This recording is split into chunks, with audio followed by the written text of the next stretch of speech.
آج بات کریں گے ایک امیزنگ، ایک بہت ہی حیرتناک واقعے کے بارے میں۔ اللہ کے نبی مچھلی کے پیٹ میں، اللہ تعالیٰ نے جب شہر والوں کی بے قراری دیکھی، ان کی مخلصانہ توبہ دیکھی، اللہ کریم کو رحم آیا، آتا ہوا عذاب روک لیا گیا، بیچ سمندر میں آپ کو ڈال دیا گیا اور کشتی والے چلے گئے آپ کو ڈال کر۔ اب اللہ کی شان دیکھیں کہ ایک مچھلی نے آپ کو نگل لیا، آپ مچھلی کے پیٹ میں پہنچ گئے، جہاں اندھیرا تھا، آپ کو کچھ نظر نہیں آتا تھا اور آپ اس میں گویا قید ہو گئے، مگر اسی حالت میں آپ نے ایک شاندار آیت کریمہ کا ورد کرنا شروع کیا۔ مچھلی کے پیٹ میں بھی کوئی انسان جائے اور پھر زندہ سلامت باہر آ جائے، یہ اللہ تبارک و تعالیٰ نے گویا اپنا ایک قدرت کی نشانی ہمیں بتائی۔ اللہ بڑا کریم ہے، وہ رحیم ہے۔ بے شک کبھی کبھی میری اور آپ کی مشکل ہمیں بہت بڑی لگ رہی ہوتی ہے، مگر وہ میرے اور آپ کے لیے بڑی ہے، اللہ کے لیے بڑی نہیں ہے۔ پیارے عاشقان رسول، آج آپ کو میں نے قرآن پاک کے ذریعے ایک بڑی مقبول دعا کے بارے میں بتانا ہے۔ سبحان اللہ۔ حضرت سعد رضی اللہ تعالی عنہ سے روایت ہے کہ رسول کریم صلی اللہ تعالی علیہ وسلم نے ارشاد فرمایا، حضرت یونس جب مچھلی کے پیٹ میں تھے تو انہوں نے یہ کلمات کہے، لا الہ الا انت سبحانک انی کنت من الظالمین۔ جو مسلمان ان کلمات کے ساتھ کسی مقصد کے لیے دعا مانگے تو اللہ تعالیٰ اسے قبول فرماتا ہے۔ حضرت سعد بن ابی وقاص رضی اللہ تعالی عنہ فرماتے ہیں کہ ہم نبی کریم علیہ السلام کے قریب بیٹھے ہوئے تھے تو آپ نے ارشاد فرمایا کہ کیا میں تمہیں ایسی چیز کے بارے میں خبر نہ دوں کہ جب تم میں سے کسی شخص پر کوئی مصیبت یا دنیا کی بلاؤں میں سے کوئی بلا نازل ہو اور وہ اس کے ذریعے دعا کرے تو اس کی مصیبت و بلا دور ہو جائے۔ آپ علیہ السلام سے عرض کیا گیا، حضور کیوں نہیں؟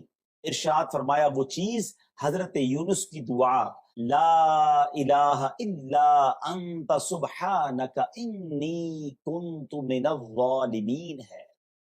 حضرت سعد بن مالک رضی اللہ تعالیٰ عنہ سے روایت ہے کہ نبی کریم علیہ السلام نے ارشاد فرمایا کہ جو مسلمان اپنی بیماری کی حالت میں 40 مرتبہ لا الہ الا انت سبحانک انی کنت من الظالمین کے ساتھ دعا مانگے، پھر وہ اس مرض میں فوت ہو جائے تو اسے شہید کا اجر دیا جائے، اور اگر تندرست ہو گیا تو اس کے تمام گناہ بخشے جا چکے ہوں گے۔ بڑا کمال کا وظیفہ ہے، اسی کو آیت کریمہ بھی کہتے ہیں۔ اپنے معمولات میں اس کو شامل کیجئے، اپنی دعاؤں میں سے شامل کیجئے۔ پریشان ہیں تو آیت کریمہ کا ختم کیجئے، بیمار ہیں تو یہ حدیث ہم نے سنی کہ 40 مرتبہ اس کو پڑھ کر دعا مانگے۔ اللہ اکبر۔ اگر اس بیماری میں دنیا سے جانا لکھا ہے تو شہید کا مرتبہ ملنا ہے، اور اگر انشاءاللہ ٹھیک بھی ہو گئے تو گناہ بھی معاف ہو جائیں گے۔ تو یہ قرآن پاک کی آیت آج آپ نے سنی ہے، اس کی برکتیں لوٹیے اور اس کے ذریعے خوب دعائیں کیجئے۔ جسے کوئی اہم حاجت درپیش ہو وہ مجھ پر کثرت سے درود شریف پڑھے، کیونکہ درود پاک دکھ، درد اور مصیبتوں کو دور کرتا اور رزق میں اضافہ کرتا ہے۔ تو جب بھی کوئی مشکل آئے، پریشانی آئے، تکلیف آئے، ٹینشن آ جائے تو اس کا بار بار اظہار کرنے سے ٹینشن دور نہیں ہو جاتا۔ کوئی بھی مشکل آتی ہے بندہ سبھی کو بتاتا پھرے، بار بار ذکر کرتا رہے کہ یار بڑی مشکل میں ہوں، بڑی پریشانی میں ہوں۔ تو شاعر کہتے ہیں نا کہ دکھوں نے تم کو جو گھیرا ہو تو درود پڑھو، دکھوں نے تم کو جو گھیرا ہو تو درود پڑھو، جو حاضری کی تمنا ہو تو درود پڑھو۔ تو جب ٹینشن دور کرنے کا، مشکل دور کرنے کا، پریشانی دور کرنے کا وظیفہ مل گیا ہے، چابی مل گئی ہے، تو پھر فضول باتیں کرنے کی بجائے ہمیں درود پاک کی کثرت کرنی چاہیے۔ صلو علی الحبیب صلی اللہ تعالی علی محمد صلی اللہ علیہ وسلم۔ آج میں آپ کو اللہ کے ایک نبی کا واقعہ سنانا چاہتا ہوں۔ یہ واقعہ قرآن مجید میں بہت تفصیل کے ساتھ موجود ہے، اور یہ واقعہ ایسا ہے کہ میں ان نبی علیہ السلام کے عمل کا نام لوں تو نبی علیہ السلام کا نام آپ کے ذہن میں خود ہی آ جائے گا۔ یعنی انہوں نے وہ عمل ایسا کیا کہ اب ان کے نام کے ساتھ وہ عمل ایک خاص ٹیگ بن گیا ہے. اور اگر میں اب عمل بتاتا ہوں، نام آپ خود بتائیں گے. اور ان کا عمل تھا کہ ان کے اندر کمال صبر تھا. اب یہ صبر کرنے والے نبی کون ہیں؟ صبر ایوب علیہ السلام. مشہور ہے دنیا میں کہ ایوب علیہ السلام کا جو صبر ہے وہ ضرب المثل بن گیا، وہ ایگزامپل بن گیا. صبر تو بہت سارے لوگوں نے دنیا میں کیا، مصیبتیں تو بہت سارے اللہ والوں پر آئیں، مگر حضرت ایوب علیہ السلام کو اس قدر کمال کا صبر جو ان کا تھا، تو کیا واقعہ ہے. تو آج مشکلیں ہیں، پریشانیاں ہیں، ٹینشن ہیں. لوگ جب پریشان ہوتے ہیں تو صبر کا دامن تھامنے کی بجائے نارملی بے صبری، شکوے اور شکایات کی طرف جاتے ہیں. تو زندگی میں جب بھی کوئی معاملہ آئے نا، ہمیں اللہ کے کلام کی طرف رجوع کرنا چاہیے، اللہ والوں کی سیرت کی طرف رجوع کرنا چاہیے. اور رب کریم کے جو منتخب ترین بندے ہیں، دنیا کے افضل ترین جو افراد ہیں، وہ انبیاء کرام علیہ الصلوۃ والسلام ہیں. تو ہمیں جب بھی کوئی پرابلم آئے، جب بھی کوئی مسئلہ درپیش ہو، پہلے دیکھیں اللہ والوں نے اس موقع پر کیا کیا تھا، قرآن کیا کہتا ہے، حدیث کیا کہتی ہے، تو پھر زندگی میں چیزیں آسان ہو جاتی ہیں. تو حضرت ایوب علیہ السلام کی سیرت کے بارے میں جانتے ہیں کہ آپ حضرت اسحاق علیہ السلام کی اولاد میں سے ہیں، اور ان کی والدہ حضرت لوط علیہ السلام کے خاندان سے ہیں. اللہ تعالیٰ نے آپ کو ہر طرح کی نعمت سے نوازا تھا. آپ حسن و صورت والے بھی تھے، یعنی آپ کو اللہ پاک نے بہت خوبصورت بھی بنایا تھا، اور اللہ کریم نے مال بھی بہت دیا، اولاد میں بھی کثرت دی. یعنی ویل آف لائف تھی، خوبصورتی بھی ہے، مال بھی ہے، اولاد بھی ہے. اچھا، پھر ظاہر مال تھا تو گھر بھی تھے، جانور بھی تھے. اس زمانے میں جو ویلتھ ہوتی تھی، جو پیسہ ہوتا تھا، وہ جانوروں کی صورت میں ہوتا تھا. آج کل لوگ گاڑیاں رکھتے ہیں، سونا زیورات رکھتے ہیں، اس زمانے میں جانور ہوتے تھے. بلکہ اب بھی اگر پاکستان کے بھی آپ انٹیریئر کے ایریا میں چلے جائیں، گاؤں گوٹھ میں جائیں، تو لوگ اپنا مال و دولت سے جانور ہی خرید رہے ہوتے ہیں. ان کے نزدیک یہی ان کا جو ہے وہ جو بھی ان کا کاروبار ہوتا ہے اور مال ہوتا ہے. اب آپ پر امتحان آیا، آزمائش آئی. اور وہ آزمائش کیسے آئی کہ پہلے آپ کا مکان گرا، اور خاندان کے جتنے افراد تھے اور آپ کے بیٹے تھے، جتنے بھی آپ کے بیٹے تھے نا، وہ سب اس مکان کے تلے دب کر انتقال کر گئے. اللہ اکبر. آپ کو آ کر خبر دی جاتی گئی کہ حضور آپ کا مکان گر گیا ہے، آپ کے بچے دب گئے اور دب کر ان کا انتقال ہو گیا ہے.